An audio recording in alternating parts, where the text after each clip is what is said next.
gold will never go in a straight line, and there is volatility in gold. Anyone investing in it for the long term needs to be a big boy and a big girl about that. We are in a bull market in gold.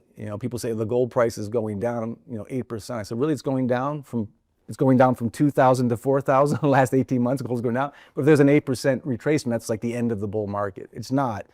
And I think I should remind, between 1971 and 1980, gold went from $35 to $850. That was a major bull market in gold. Huge percentage increase, much farther than this one.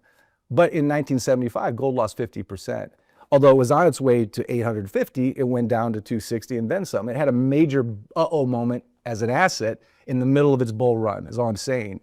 If we look at that right here, it's right in here in 1979. We pulled back there, and then we started to move up. Here we have it right in here, and that tells me that we could come back as low as 36 to 3,500 before the next bull move. Now, market experts Matthew Piepenburg and Gareth Soloway share their insights on the ongoing gold bull market in this compelling video. They emphasize that gold rarely moves in a straight line, and that volatility is a natural part of long-term investing. Recent declines of around 8% might seem alarming, but historical patterns show that even major bull markets experience significant pullbacks without reversing the overall trend. For context, between 1971 and 1980, gold rose from $35 to $850, despite dropping as much as 50% mid-bull run. Using this historical perspective, current trends suggest gold could retrace to as low as $3,500 before the next major surge. These pullbacks are not signs of a market top, but rather opportunities for long-term investors to position themselves strategically. Understanding gold's historical volatility and current market dynamics is essential for navigating the next leg of the bull run. This video explains why patience, perspective, and strategic planning are key for anyone invested in gold today. If you found this helpful, like, share, and subscribe to The Metal Bar. Turn on the bell so you don't miss any updates, and comment below to share your thoughts on it. Appreciate you for tuning in. Now listen to the interview. You can see retracements. If you understand the reason for holding gold and you're not buying and selling for a quick trade and you're not trying to speculate in a quarterly fashion, it really shouldn't shock you. But I wouldn't wait for that retracement before you get in, because that could be a retracement of 30% when gold's at 8,000 or 9,000. When Henrik and I met in South Africa, gold was what, 2,800, 2,700 earlier this year.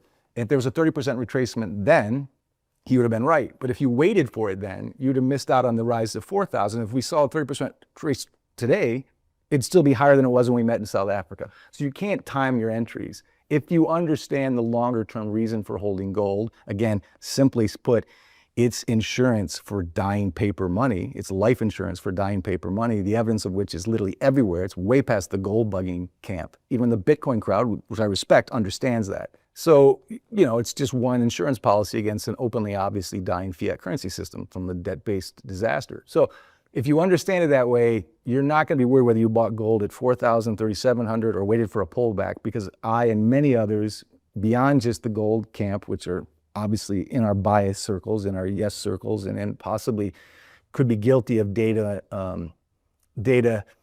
searching rather than data analysis, data digging just to confirm our own biases. But I think most of us inside and outside the system see gold at 10, 12, 15, 20. I was talking to Pierre Lassonde. He's obviously a clear expert in the mining space, but he could say with a straight face, in our lifetimes we'll see $20,000 gold. Does that mean it's tomorrow? Does that mean gold doesn't go down? No. Does that mean I'm absolutely certain? No. But that's the conviction I have, because gold can go to those levels only because fiat money has really no options left. And that's why Bitcoin and anti-fiat solutions, cryptos, have been getting so much momentum, and you don't have to be anti-Bitcoin to be pro-gold or vice versa. But for me, gold at 15, 10, 20,000 is the real end game. And even then, I save in gold and spend in fiat. It's insurance. That's it. It's a preservation asset. It certainly can go up in price optionality.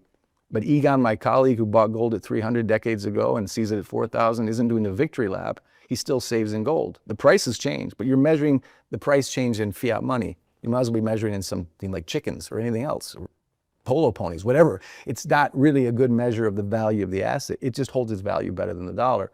Long-winded way of saying, yeah, I'm holding it for the long term. If it has retracements, even 30%, I'll use those as buying opportunities. Yes, I'm selling my book. Yes, I'm gold biased. And yes, you could have a different opinion on that. But I think the very fact that the Bank of International Settlements, the IMF, even whales like Morgan Stanley see this, and they see it because their clients see it, and they see it because the writing's all over the wall now. If we see a buying moment in gold because of an uh-oh moment in the markets, for liquidity or to cover margin or for any reason, I would just buy more, because the larger case for gold is it goes up because paper money goes down. And that's inevitable, because as Henrik and Francis and I all agree, when that uh-oh moment comes, when there's a crisis, the central banks will inject fire hoses of liquidity, QE to the moon, which will further debase an already debased dollar. That's the end game, as Paul Tudor Jones says. All roads lead to this. And I agree. And that's just another tailwind for the gold movement. But I think it might be different in 2025, 2026, 2027, whenever this uh-oh moment comes. And we clearly see the bubble. When it pops, there's all kinds of things that could pop it. When it comes, I think it could be arguably different than 2008. Because in the last many years since 2008, central banks have been stacking more gold than treasuries.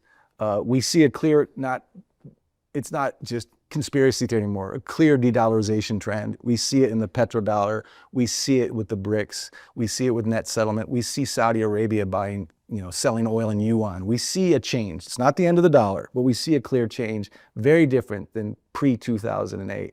We see a clear trend since 2014 of central banks net stacking gold and net dumping U.S. treasuries. We see central banks now, as of this moment, own more gold than they do U.S. treasuries, which was unthinkable years ago. We see oil outside the petrodollar at 20% global sales outside the petrodollar, unthinkable 5-6 years ago. So we see Morgan Stanley offering a 60-20-20 portfolio with 20% gold, unthinkable pre-08. So what I'm saying is there's evidence that gold is far more necessary as an asset than it is contrarian as it was pre-08.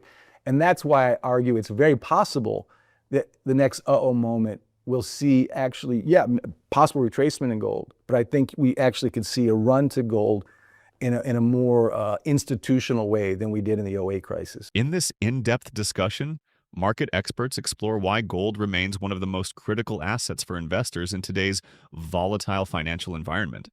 Gold rarely moves in a straight line, and short-term retracements, sometimes even 30%, are normal during a long-term bull market. Waiting to time these pullbacks could mean missing significant gains, as historical trends demonstrate. Gold serves as life insurance against a dying fiat currency system, preserving wealth while paper money loses value. Even with temporary retracements, the underlying trend points to higher prices, potentially reaching $15,000, $20,000 in the long term. Silver may also outperform, but gold remains a cornerstone for institutional and private investors alike. The interview highlights evidence of a structural shift: central banks stacking gold, net de-dollarization trends, and major portfolios allocating up to 20% to gold. These shifts, along with potential uh-oh market moments, suggest that gold could rally in a more institutional, coordinated way than during the 2008 financial crisis. Understanding gold as insurance rather than a speculative play is key for long-term positioning in today's markets. Let's get into the interview. Fear rises because systems are cracking. You pick a safe haven. When chaos rises, you pick a safe haven. Of course, gold loves chaos. That's, to me, a good safe haven. But mathematically speaking, there's more interest in treasuries than gold right now, despite a lot of things. I mean, central banks now hold more gold than treasuries. But what Henrik is saying is there will be an uh-oh moment at some point. We can't time it. He's calling, and I agree, for a frothy blow-off top. You can never time a market crash. You can certainly measure and track a market bubble. But as Jeremy Grantham said, timing that is really a mug's game. No one can. I can't. Henrik can't. But it's somewhat the law of mean reversion. At some point, this market crashes. And what he's saying is, and I'm simplifying, but it's true, and he deserves the defense, that if and when that uh-oh moment occurs in this massive, objectively obvious market bubble, there will be fear. And when there's fear, there will be a flight to the best lifeboat, to use another metaphor. That lifeboat would be the sacred cow that is the 10-year U.S. Treasury, the tier one asset, the BIS, alongside physical gold. And he's saying you'll see a rise in bond demand. And of course, as a rise in bond demand, yields should be coming down. But yields can move in different directions. I think why we're seeing gold and bonds moving in a similar direction is there's a similar fear in the world. And to Henrik's point, when that fear manifests itself, U.S. treasuries and the U.S. dollar indirectly will be the safe haven, the lifeboat. And gold will be too, but it will be the dollar first and U.S. Treasury first and the DXY spiking first before gold becomes really obvious. Because I think when these markets tank, there'll maybe a run to U.S. Treasuries. There'll certainly be a run to the U.S. dollar, and that's the whole DXY debate, that the DXY will go past 120, 130. In this video, market experts analyze why fear is rising in today's financial system and how investors should respond. When systems begin to crack, safe havens like gold, U.S. Treasuries, and the U.S. dollar become primary destinations for capital. Gold benefits from chaos, but mathematically, Treasuries still attract more interest in the current environment. Central banks now hold more gold than Treasuries, highlighting a structural shift in asset allocation. Analysts caution that timing a market crash is nearly impossible, even when bubbles are evident. Historical patterns show that during moments of widespread fear, investors flock to Tier 1 assets, the lifeboats of finance. Initially, the U.S. dollar and Treasuries see the most demand, with gold following as the crisis unfolds. Understanding these dynamics allows investors to position strategically, using both bonds and gold to navigate uncertainty while protecting wealth in volatile markets. If you found this helpful, like, share, and subscribe to the Metal Bar. Turn on the bell so you don't miss any updates. And comment below to share your thoughts on it. Appreciate you for tuning in.